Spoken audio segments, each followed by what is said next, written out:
Friends, welcome to the beauty of Ayurveda. Friends, आज आपण पाहणार आहेत haemopoietic system which is blood. So firstly introduction. Blood is a specialised connective tissue in fluid form. Blood जे आहे तो एक connective tissue आहे जो की फ्लूइडच्या फॉर्ममध्ये असतो. Blood is considered as a fluid of life, fluid of growth, fluid of health. ब्लडला काय काय म्हटलं जातं आहे? Fluid of life, fluid of growth and fluid of health. First जे आहे फ्लूइड ऑफ लाईफ का म्हणतात? कारण blood carries O2 from lungs to all parts of the body and CO2 from all parts of the body to lungs. आपल्याला माहिती आहे oxygen rich जे blood आहे ते लंग्सकडून मतलब लंग्समध्ये प्युरिफिकेशन करून मग पुन्हा ते ऑल पार्ट्स ऑफ द बॉडीला पोहोचलं जातं. आणि जे पण CO2 रिच ब्लड आहे तर ते लंग्सकडे आणलं जातं प्युरिफिकेशनसाठी. सेकंड आहे fluid of growth. Blood carries nutritive substance from the digestive system and hormone from the endocrine gland to all the tissue. जे बी ब्लड आहे ते काय कॅरी करते? Nutritive substance. Blood carries nutritive substance from the digestive system of hormone and from endocrine gland to all the tissue. म्हणजे ह्याच्यामध्ये जे काही न्यूट्रिटिव्ह सबस्टन्स असतात from the digestive system and hormone from the endocrine. Nutritive substance कशामधले असतात? जे काही digestive सिस्टीमशा related आहेत आणि जे हार्मोन्स आपल्याला माहिती आहे एंडोक्राइन ग्लँडपासून, तर त्याच्यामध्ये बी हे फ्लूइड असते. थर्ड आहे fluid of health. Blood protect body against the diseases and get rid of waste product and unwanted substances by transforming them to the excretory organ like kidney. म्हणजे blood काय करते? जे काही आपल्याला डिसीज होणार आहे तर त्याच्यापासून प्रोटेक्शन करते. कसं? जे काही आपल्या बॉडीमधले वेस्ट प्रोडक्ट आहेत, अनवॉन्टेड सबस्टन्स आहेत, तर ते कुठं ट्रान्सपोर्ट करते? किडनीच्या through as a excretory organ, म्हणजे ते बॉडीच्या बाहेर काढलं जाते. तर पहिल्यांदा लक्षात ठेवा, ब्लड जे आहे आपण ब्लडला म्हणायलो फ्लूइड ऑफ लाईफ म्हणत आहेत. फ्लूइड ऑफ ग्रोथ इम्पॉर्टंट आहे. Fluid of life, fluid of growth and fluid of health. 3 important point. आता ह्याचा फिजिकल प्रॉपर्टीजमध्ये बघू कलर कसा असते. तर आर्टेरियल जर ब्लड आहे तर Scarlett red contain more O2, कारण त्याच्यामध्ये जास्त O2 असते म्हणून ते कसं असते? स्कारलेट रेड कलरचं असते. आणि विनस ब्लड जे असते ते पर्पल रेड असते. दोन्ही रेड असतात. पण जर आर्टेरियल ज्याच्यामध्ये जास्त O2 असते तर ते कसं असते? स्कारलेट रेड असते. आणि ज्याच्यामध्ये थोडं कमी असते O2 पण मोर काय आहे त्याच्यामध्ये? CO2 मोर आहे तर ते पर्पल रेड असते. व्हॉल्यूम किती आहे? न्यूबॉर्न बेबीमध्ये 450 ml. याचं व्हॉल्यूम किती आहे? न्यूबॉर्न बेबीमध्ये 450 ml एवढं असते ब्लड. आणि अडल्टमध्ये 5 लिटर असते. मेलमध्ये 5 लिटर, फिमेलमध्ये 4.5 लिटर. तर नॉर्मल ब्लड व्हॉल्यूम आहे जर न्यूबॉर्न बेबी असेल तर 450 ml असते. आणि अडल्ट पर्सनमध्ये नॉर्मली आपण 5 लिटर म्हणतो. मेलमध्ये 5 लिटर आणि फिमेलमध्ये 4.5 litre. Reaction and pH. Slightly alkaline pH. याचं जे pH असते ते 7.4 असते. आपल्याला माहिती आहे 7 न्यूट्रल असते, त्याच्यापेक्षा जास्त असेल तर अल्कलाइन असते ना, पण एकदम जास्त पण नाही. तर 7.4 म्हणजे हे स्लाइटली अल्कलाइन आहे. 7.35 टू 7.45. विस्कॉसिटी जी असते 5 टाइम्स ग्रेटर असते. वॉटरच्या कंपॅरिझनमध्ये याची विस्कॉसिटी किती? 5 टाइम्स ग्रेटर असते. Specific gravity of the total blood किती असते? 1.052 टू 1.061. ब्लड सेल्स 1.09 टू 1.101 आणि प्लाझ्मामध्ये 1.02 टू 1.026. म्हणजे स्पेसिफिक ग्रॅव्हिटी टोटल ब्लडची विचारली तर किती आहे? 1.052 टू 1.061. आणि ब्लड सेल्समध्ये किती आहे? 1.092 टू 1.010. आणि प्लाझ्मामध्ये आहे 1.022 टू 1.026. टेम्परेचर किती असते ब्लडचं? 38 डिग्री सेल्सिअस. आणि फॅरनहाइटमध्ये म्हटलं तर 100.4 डिग्री फॅरनहाइट. आता आपल्याला फंक्शन्स बघायचे आहेत. नॉर्मली तर आपल्याला माहिती आहे ब्लडचे व्हॅरियस फंक्शन्स आहेत, पण तरी पण इथे दिलेलं आहे ट्रान्सपोर्ट ऑफ रेस्पिरेटरी गॅसेस. आताच पाहिलं ना फ्रेंड्स, O2 जे आहे लंग्सकडून बाकीचे जेवढे आपले टिश्यू आहेत, ऑर्गन्स आहेत, त्या सगळीकडे पोहोचण्याचं काम करते. आणि जे CO2 फ्रॉम म्हणजे वेगवेगळ्या टिश्यूकडून घेऊन ते पुन्हा लंग्समध्ये पोहोचवण्याचं काम केलं जाते. तर हे झालं त्याचं फर्स्ट फंक्शन. सेकंड आहे it transports nutrient substances. Transport of hormone and enzyme, म्हणजे जे काही न्यूट्रिएंट आहेत आपल्या बॉडीला लागतील ते सगळे ट्रान्सपोर्ट करते. त्यासोबतच वेगवेगळे हार्मोन एन्झाईम पण ट्रान्सपोर्ट करते. Drainage of the waste product. जे काही वेस्ट प्रोडक्ट आहे तर त्याचं ड्रेनेज करते, मेंटेनन्स करते, वॉटर बॅलन्स मेंटेन करते, ॲसिड बेस इक्विलिब्रियम मेंटेन करते, iron balance, regulation of body temperature, protect against haemorrhage. म्हणजे आपण जेव्हा आपल्याला काही इंजुरी होते तेव्हा खूप जास्त ब्लड लॉस होते ना, तर त्याच्या अगेन्स्ट ह्याची ॲक्शन असते. Regulation of blood pressure, storage of water, protein, glucose, sodium and potassium. त्याचप्रकारे ह्यानं काय काय स्टोअर करते? Water, protein, glucose, sodium and potassium. Defence of the body. आता कंपोजिशन, नेमकं आपण एवढे सारे फंक्शन्स पाहिलं, मग किती सारं इम्पॉर्टंट आहे ब्लड. तर त्याचे कोणकोणते कंपोजिशन आहेत? तर 2 पार्ट असतात त्याच्यामध्ये, एक ब्लड सेल्स आणि दुसरं असते प्लाझ्मा. ब्लड सेल्समध्ये जे फॉर्म्ड एलिमेंट्स आहेत, WBCs, RBCs, प्लेटलेट्स वगैरे, आणि प्लाझ्मा जे काही लिक्विड पोर्शन असते ते. The blood cells, blood corpuscle are remain suspended in the plasma. जे काही ब्लड सेल्स असतात ना, WBC, RBC, ते पूर्ण सस्पेंड असतात प्लाझ्मामध्ये. प्लाझ्मा किती % असते? 55% असते. प्लाझ्मा इज 55% अँड जे रिमेनिंग आहे ब्लड सेल्स ते आहेत 45%. तर याच्यामध्ये इथे दिलेलं आहे ब्लड सेल्स जे आहेत ते 44% असतात किंवा 45 आपण म्हणतो, आणि उरलेलं प्लाझ्मा 55%. असं लक्षात ठेवू शकता. जर कन्फ्यूज होत असेल 45 कोणतं आहे 55, तर P फॉर P55 असं थोडंसं. आणि प्लाझ्मामध्ये मग काय असते? सॉलिड आणि वॉटर असते. तर ह्याच्यामध्ये जे सॉलिड वॉटर पार्ट असते ते मॅक्सिमम असते 91 to 92% आणि सॉलिड 8 to 9% असते.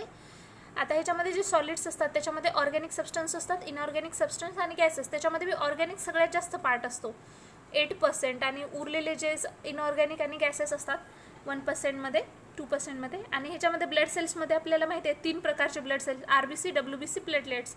RBC असतात ते नॉर्मल ब्लडमध्ये किती, मतलब अडल्टमध्ये किती असतात? 4.5 to 5.5 million per MM3. WBC 4000 ते 11000 पर MM3 आणि platelet 1.5 to 4 lakh per MM3 एवढं असतात. आता ब्लड सेल्समध्ये बघूया पहिल्यांदा RBCs, मग WBC, प्लेटलेट. आपल्याला माहिती आहे RBCला आपण इरिथ्रोसाइट्स म्हणतो, WBCsला ल्युकोसाइट्स आणि प्लेटलेटला thrombocytes. Plasma, when the formed elements are removed from the blood, a straw colored liquid is left which is called as plasma. तर प्लाझ्मा कशाला म्हणायलो? जेव्हा फॉर्म्ड एलिमेंट रिमूव्ह करतो आपण ब्लडमधून, तर ते स्ट्रॉ कलर्ड जे लिक्विड लेफ्ट राहतं त्याला आपण प्लाझ्मा म्हणायलो. Plasma contain 91 to 92% water and 8 to 9% solids. तर सॉलिड्स आर ऑर्गॅनिक, इनऑर्गॅनिक. ऑर्गॅनिकमध्ये काय काय येते? मग जे प्रोटीन्स आहेत, carbohydrate, fat, amino acids, non protein, nitrogenous substances. त्याच्यामध्ये ammonia, creatinine, xanthine, hypoxanthine, urea, uric acid, hormone, enzyme and antibody, immunoglobins.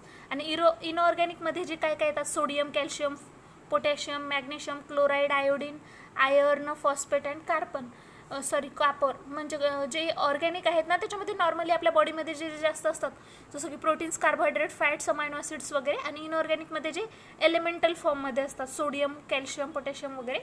आणि गॅसेसमध्ये तर आपल्याला माहिती आहे 2 मेन गॅसेस, O2 आणि CO2. आता फर्स्ट आपण सेल बघूया, रेड ब्लड सेल, ज्याला आपण इरिथ्रोसाइट्स म्हणतो. तर red blood cells are red coloured, non nucleated. हे इम्पॉर्टंट आहे. रेड कलर असते आणि त्यांच्यामध्ये नॉन न्यूक्लिएटेड, न्यूक्लियस नसते, formed element in the blood. The word erythros means red and the red colour of this cell is due to presence of haemoglobin. हे important आहे. Red colour कशामुळे येतो? तर हिमोग्लोबिनमुळं. तर ह्याची डायमीटर किती असते? 7.2 मायक्रोमीटर. 7.2 मायक्रोमीटर म्हणजेच इथे दिलेलं आहे 6.9 to 7.4 मायक्रोमीटर एवढं असतं. हे लक्षात ठेवायचं. डायमीटर इम्पॉर्टंट आहे. 7.2 मायक्रोमीटर. आणि थिकनेस किती आहे? ॲट पेरिफेरीला जर बघितली थिकनेस 2.2 मायक्रोमीटर अँड सेंटरमध्ये 1 मायक्रॉन. आता ह्याच्यामध्ये सरफेस एरियामध्ये 120 स्क्वेअर मायक्रॉन आणि व्हॉल्यूम 85 to 90 क्युबिक मायक्रॉन. मॉर्फोलॉजीमध्ये डायमीटर किती होता? 7.2. थिकनेस किती आहे? पेरिफेरीला 2.2, सेंटरमध्ये 1 आणि सरफेस एरिया 120 स्क्वेअर मायक्रॉन आणि व्हॉल्यूम किती आहे? 85 to 90 क्युबिक मायक्रॉन एवढा आहे. नेक्स्ट, शेप कसा असते? Normally RBCs are disc shape. Normally disc shaped आहे आणि बायकॉन्केव असतात. हे डम्बेल शेप. तर biconcave colour of the RBC are following advantages. मतलब आपण म्हणतो की यार एवढे सारे शेप आहेत, पण RBC हा शेप का गेन करते बायकॉन्केव? तर त्याचे खूप सारे फंक्शन्स आहेत. जसं की ॲडव्हान्टेजेस आहेत, इक्वल अँड रॅपिड डिफ्युजन. मतलब लवकर O2चं डिफ्युजन व्हावं म्हणून ह्याचा शेप बायकॉन्केव आहे आणि more absorption or removal of different substances. Maximum काय होते, जास्तीत जास्त ॲब्झॉर्प्शन आणि रिमूव्हल होते वेगवेगळ्या सबस्टन्सचं. Minimum tension offered on cell membrane, आणि जे सेल मेम्ब्रेन आहे ना त्याच्यावर टेन्शन पण कमी, म्हणजे जेवढं जास्त टेन्शन येईल मग ते RBC डिस्ट्रॉय होण्याचे चान्सेस जास्त असतात. पण minimum tension offered on cell मेम्ब्रेनवर कमी टेन्शन दिलं जाते आणि easily squeeze through the minute capillaries, म्हणजे छोट्या छोट्या जे कॅपिलरीज असतात ना त्यामधून ते इझिली स्क्वीज होऊ शकतात. तर पहिलं काय आहे, RBC हे डिस्क शेप आहेत, बायकॉन्केव आहेत आणि त्याच्यामुळं काय होते की इक्वल रॅपिड डिफ्युजन होते. O2चं जास्तीत जास्त ॲब्झॉर्प्शन रिमूव्हर वेगवेगळ्या सबस्टन्सचं केलं जाते आणि tension offered on cell membrane is less आणि easily squeeze through the minute capillaries. Properties कोणकोणत्या आहेत मग RBCमध्ये? स्पेशल प्रॉपर्टीज आहेत. रोलेक्स फॉर्मेशन हे काय असते, when the blood is taken out of the blood vessel RBCज आर पाईल अप, म्हणजे जेव्हा पण आपण ब्लड घेतो बाहेर, taken out of the blood vessel, blood वेसलमधून जेव्हा ब्लड बाहेर घेतो RBCज are pile up one above another like a पाईल ऑफ कॉईन्स, म्हणजे ते एक दुसऱ्यावर असं म्हणजे असं म्हणतो ना आपण एकावर एक असं बसले जातात, तर त्यालाच रोलेक्स फॉर्मेशन म्हणतो. म्हणजे जेव्हा पण आपण ब्लड वेसलमधून ब्लड बाहेर काढतो तेव्हा ते RBC पूर्ण पाईल अप होऊन एक दुसऱ्यावर असे शिफ्ट होऊन जातात आणि त्यांची specific gravity 1.09 to 1.101 packed cell volume. PCV जे आहे ते 45% आहे. Suspension stability during circulation the RBC remain suspended uniformly in the blood, म्हणजे जेव्हा सर्क्युलेशन होते ते पूर्ण ब्लडमध्ये अशा युनिफॉर्मली डिस्ट्रीब्यूट होतात. नॉर्मल काउंट अडल्टमध्ये आपण पाहिलं होतं 4 to 5.5 million per cubic MM असते आणि मेलमध्ये 5 आणि फिमेलमध्ये 4.5 असते. इन्फंटमध्ये 6 to 7. हे बघा फ्रेंड्स, आपल्याला वाटतंय बेबीमध्ये कमी असतील, पण इथे बघा 6 to 7 मिलियन क्युबिक सगळ्यात जास्त कशामध्ये आहेत, इन्फंटमध्ये आहेत at birth. Increase of RBC, आता याच्यामध्ये जर RBC वाढल्या तर त्याला आपण पॉलिसायथेमिया म्हणतो. काय म्हणले इथे, इन्क्रीज ऑफ RBC जर वाढल्या तर त्याला काय म्हणतो, पॉलिसायथेमिया. ॲट बर्थलाच आपण किती म्हटलं होतं, 6 to 7 million per cubic MM. High altitude, कधी कधी RBC वाढतात जेव्हा आपण हाय अल्टिट्यूडला जातो, मस्क्युलर खूप जास्त एक्सरसाइज केली, excitement, emotional condition, anxiety, increased environmental temperature, after meal and injection of adrenaline. तर हे 7 गोष्टी आहेत ज्याच्यामध्ये वाढते. जेव्हा आपण बर्थचं तर पहिल्यांदाच बघितलं होतं 6 to 7 million per cubic MM. जेव्हा आपण हाय अल्टिट्यूडला जातो तर तिथं प्रेशर कमी होते आणि त्याच्यामुळं जास्तीत जास्त O2 म्हणजे वर जेवढं जास्त आपण हाईटला जाऊ ना तिथे O2 सप्लाय कमी होतो आणि त्याच्यामुळं मॅक्सिमम RBC बनतात, ज्याच्यामुळं O2 सप्लाय जास्त व्हावं म्हणून. मस्क्युलर एक्सरसाइज, जेव्हा आपण एक्सरसाइज करतो तेव्हा पण बघा फ्रेंड्स आपल्याला असं खूप असं हे म्हणजे जास्तीत जास्त O2 ची गरज पडते. आपण जेव्हा आपण ब्रीदिंग करतो स्पीडमध्ये करतो तर O2 सप्लाय पण तिथे पण जास्त ची गरज असते. त्यामुळे पण मस्क्युलर एक्सरसाइज, एक्साइटमेंट, इमोशनल कंडिशनमध्ये पण होते. जेव्हा इन्क्रीज टेम्परेचर जेव्हा वाढते तेव्हा पण आफ्टर मील आणि इंजेक्शन ऑफ ॲड्रेनालिन. डिक्रीज केव्हा होते, जेव्हा RBCज डिक्रीज होतात त्याला अनिमिया म्हणतो आणि इन्क्रीज झाल्यावर पॉलिसायथेमिया.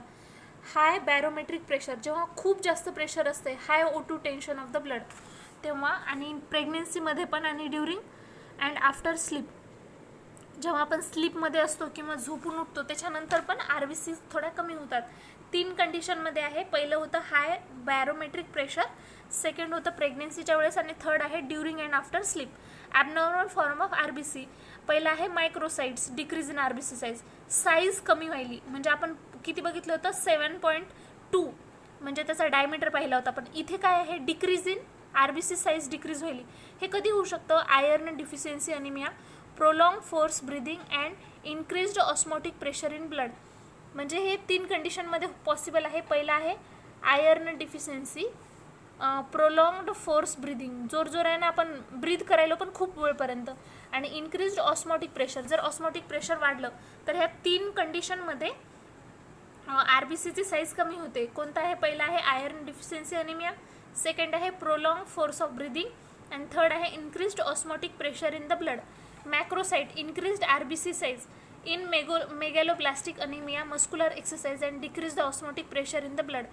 मेगॅलोप्लास्टिक अनिमियामध्ये muscular exercise and decrease osmotic pressure in the blood. मॅक्रोसाइटमध्ये काय दिलेलं आहे की इथे इन्क्रीज्ड RBC साईज, म्हणजे इथे कमी झाली होती ना RBC साईज, कधी कमी झाली होती, आयर्न डिफिशियन्सी झाली, prolonged force breathing, osmotic pressure. आणि इन्क्रीज कधी होते साईज? जेव्हा मेगॅलोब्लास्टिक अनिमियामध्ये. पहिला आहे megaloblastic anaemia, muscular exercise and decreased osmotic pressure. त्याच्या उलटं घ्यायचं इथं फ्रेंड्स. जर ऑस्मोटिक प्रेशर वाढलं तर साईज काय होणार? कमी होणार. तर मग आपल्याला इथं काय करायला? आपण डिक्रीज करायला ऑस्मोटिक प्रेशर. तर मग इथे काय होणार? साईज कशी होणार? वाढणार. आणि इथे आपण खूप जास्त फोर्सफुल ब्रीदिंग केली होती. इथे मस्कुलर एक्सरसाइज करत आहेत आणि इथे आयर्न डिफिशियन्सी झाली की साईज कमी होते. पण इथं मेगॅलोब्लास्टिक अनिमिया आहे. आता थर्ड आहे anisocyte unequal RBC size. Anisocyte unequal RBC size unequal कशामध्ये होती? Pernicious anaemia. कोणता अनिमिया फ्रेंड्स? पर्निसियस अनिमियामध्ये काय होते?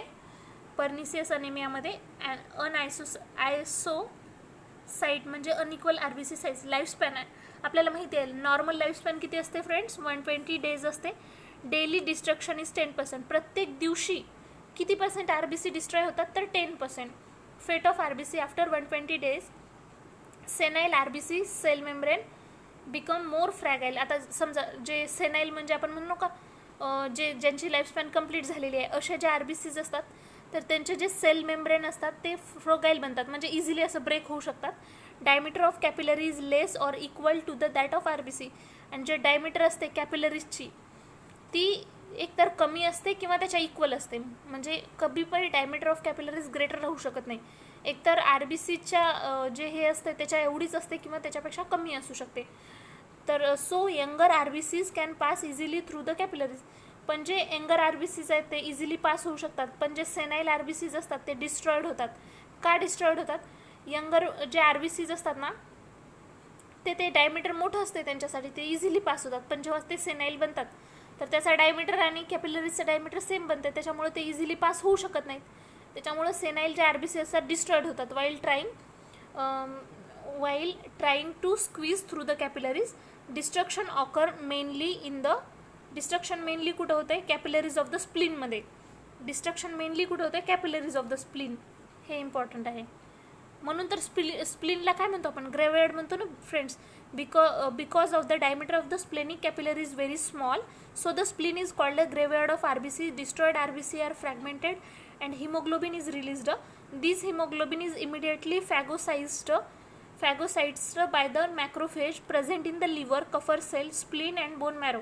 हे बघा फ्रेंड, जे हिमोग्लोबिन आहे immediately phagocytes by macrophages present in the. मतलब हे जे आता राहिलेलं म्हणजे जे आता आरबीसी वगैरे डिस्ट्रॉय झालं ना त्याच्यानंतर उरलेलं जे काही हिमोग्लोबिन आहे तर ते कोण? फॅगोसायटोसिस कोण करते त्याचं? तर हे इम्पॉर्टंट आहे. मॅक्रोफेजेस करतात. पुन्हा लिव्हरमध्ये जे कफर सेल्स आहेत, स्प्लीन अँड बोन मॅरो. आता haemoglobin it is degraded into iron, globin and porphyrin. कशामध्ये डिग्रेडेड होते? आयर्नमध्ये, ग्लोबिन आणि पोरफायरिनमध्ये. Iron combine with protein called as ॲपोफेरिटिन.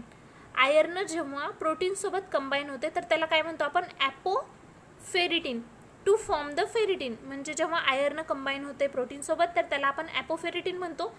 आणि त्या ॲपोफेरिटिनपासून नंतर फेरिटिन फॉर्म होते. Ferritin is stored in the body and reused later. म्हणजे ते स्टोअर केले जाते आणि नंतर रियूज केले जाते.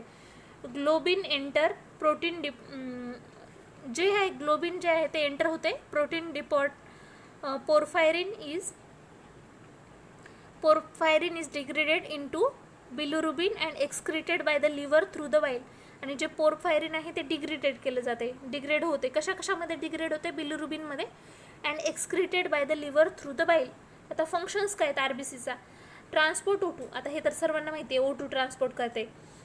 अबाउट किती %? 97% O2 transport from lungs to the tissue. हे इम्पॉर्टंट आहे. किती % O2 ट्रान्सपोर्ट करते लंगपासून टिश्यूपर्यंत? तर 97%. कोणत्या फॉर्ममध्ये? ऑक्सिजन आहे ना तर मग ते ऑक्सी हिमोग्लोबिनच्या फॉर्ममध्ये. आणि CO2 पण ट्रान्सपोर्ट करते, पण किती %? 30% ओनली. कशाच्या फॉर्ममध्ये? कार्ब हिमोग्लोबिनच्या फॉर्ममध्ये. हे बघा फ्रेंड, O2 ट्रान्सपोर्ट करते 97% O2 ट्रान्सपोर्ट करते लंग्सकडून टिश्यूकडे ऑक्सी हिमोग्लोबिन फॉर्ममध्ये. आणि CO2 ट्रान्सपोर्ट करते 30%. CO2 transport from tissue to lungs as a carb haemoglobin.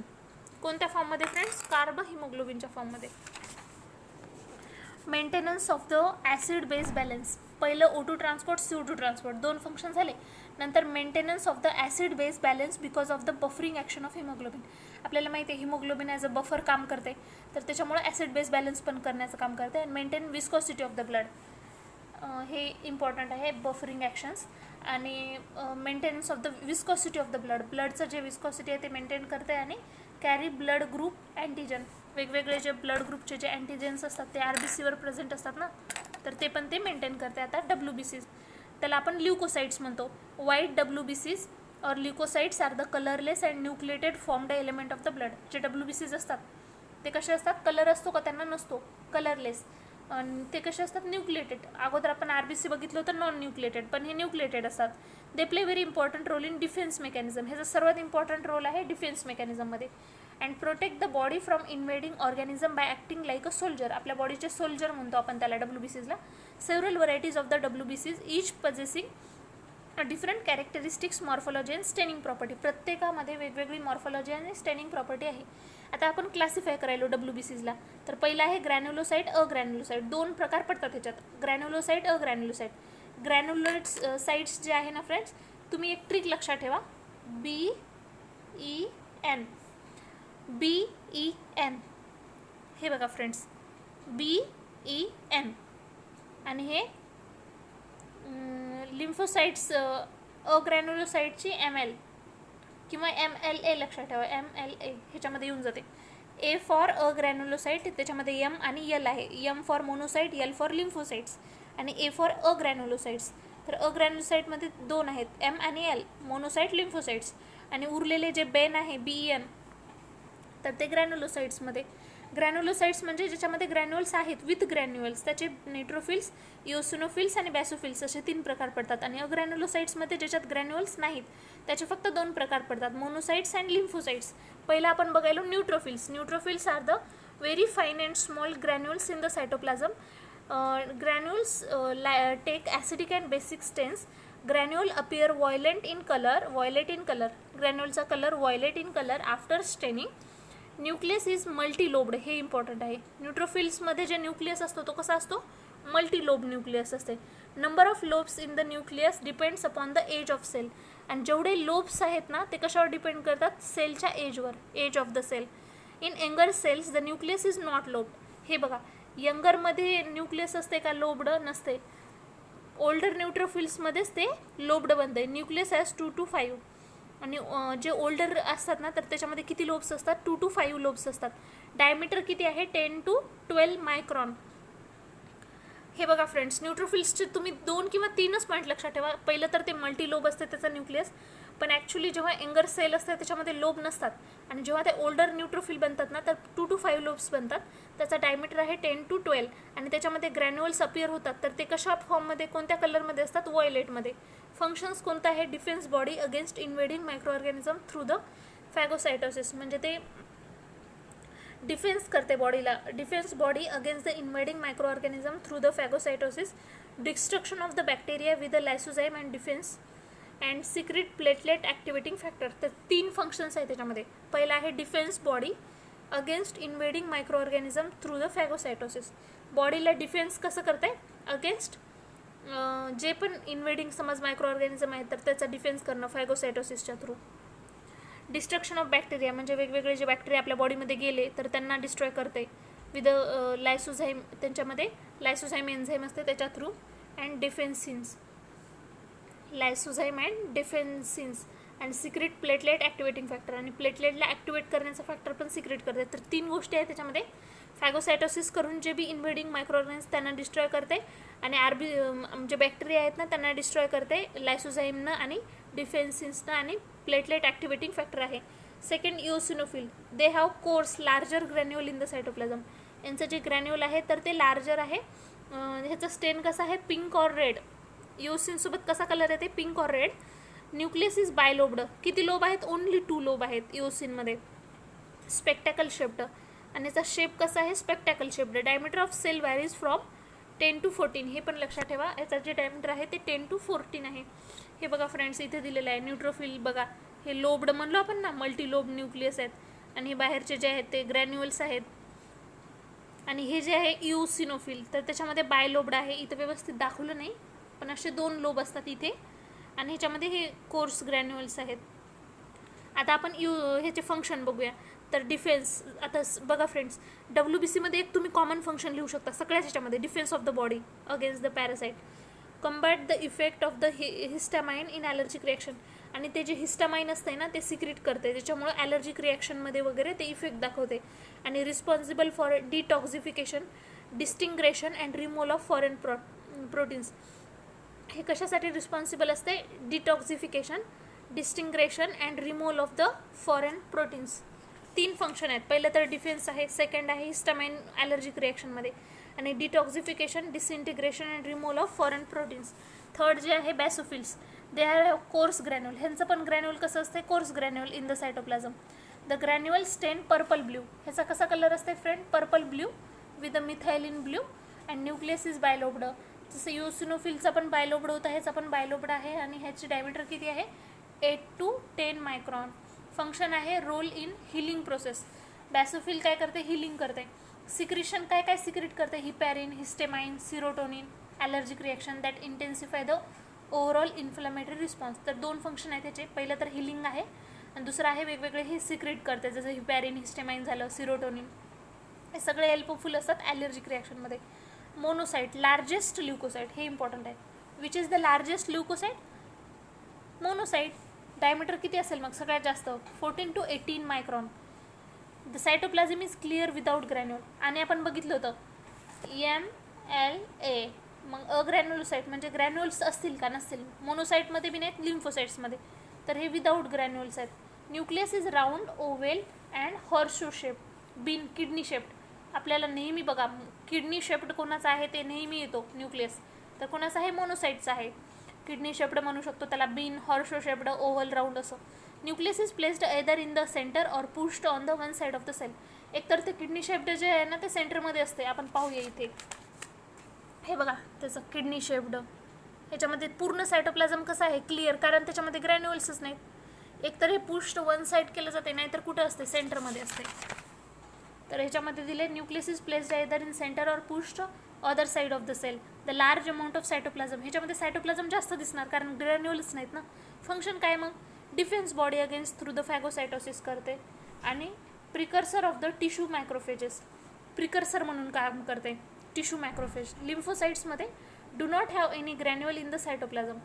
आपण जसं आपण MLA, लिम्फोसाइटमध्ये पण काय आहेत? ग्रॅन्युअल आहेत का? नाही. Do not have any granules in the cytoplasm.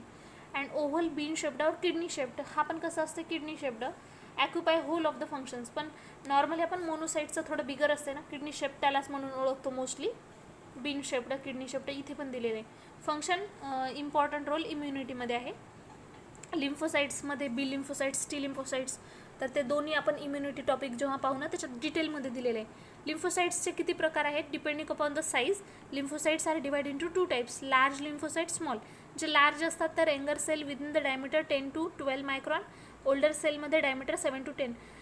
Generally असं असतं की जे यंगर सेल असतात ना त्यांचा डायमीटर जे असते लिम्फोसाइटचा तो मोठा असतो, 10 to 12 असते, आणि जे ओल्ड असतात ना खूप आता हे झालेले असतात तर ते स्मॉल लिम्फोसाइट्स, त्यांचा डायमीटर 7 to 10 मायक्रॉन असते. Depending upon the functions. हे कशाच्या बेसिसवर? साईजच्या बेसिसवर, लार्ज आणि स्मॉल. आणि जर आपण फंक्शन्सच्या बेसिसवर म्हटलं तर पुन्हा त्याचे 2 प्रकार आहेत, टी लिम्फोसाइट्स, बी लिम्फोसाइट्स. जे टी लिम्फोसाइट्स आहेत तर the cell concern with the cellular immunity. तर हे टी जे आहेत ना ते सेल्युलर इम्युनिटी, हे लक्षात ठेवा. आणि बी लिम्फोसाइट ह्युमोरल इम्युनिटीसाठी. आता WBCचा नॉर्मल काउंट किती होता? आपण अगोदरच पाहिलं होतं, 4000 ते 11000 पर cubic MM of the blood. किती? 4000 ते 11000. आता ह्याच्यामध्ये प्रत्येकाची नॉर्मल व्हॅल्यू दिलेली आहे, किती पर्सेंटमध्ये असतात लाईफस्पॅन. तर ह्याच्यामध्ये न्यूट्रोफिल्स आहेत 60 to 70, नंतर इओसिनोफिल आहे 1 to 4%, basophils 0 to 1%, monocyte 5 to 10%, आणि लिम्फोसाइट 25 to 30. सगळ्यात अबंडंट कोणती WBC आहे? मग न्यूट्रोफिल, कारण ते बघा टोटल ह्याच्या 60 to 70% आहे. आणि सगळ्यात कमी म्हटलं तर बॅसोफिल आहे, सगळ्यात कमी.